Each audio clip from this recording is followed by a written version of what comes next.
Well, in the last week before the Parliament closes for the summer recess, it's always really busy when we're all trying to finish up work here. But of course, in terms of the negotiations to leave the EU, the process is only just starting. So we won't all be going home and forgetting about it. We have to watch every development to make sure that Wales's interests are represented. And I'll be having a meeting in Westminster later today with our MPs to make sure that that actually happens and that we can have a say in this process.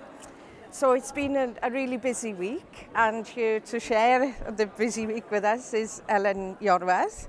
Tell us a bit about yourself, Ellen. Well, I'm a sixth form student from Anglesey, so I've come down to do my work experience this week. So yeah, it's been amazing. And what have you been doing? I've been to talks on European identity and tourism in Europe, especially tourism from outside the European Union, because obviously we'll be leaving the Union, which makes us tourists from not inside the Union. So it is interesting to learn about that and why and what they're trying to attract people to do here. So yeah, that was very interesting.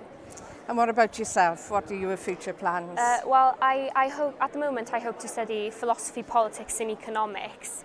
I'm especially interested in the politics and economics aspects because it determines what runs this world, and I think it's so interesting to see why everyone does everything and why the world works as it does. So yeah, it's interesting to learn about that, especially firsthand here. Well, I'm glad it's helped you. It's been a great pleasure to have you with us this week in Brussels. Thank you.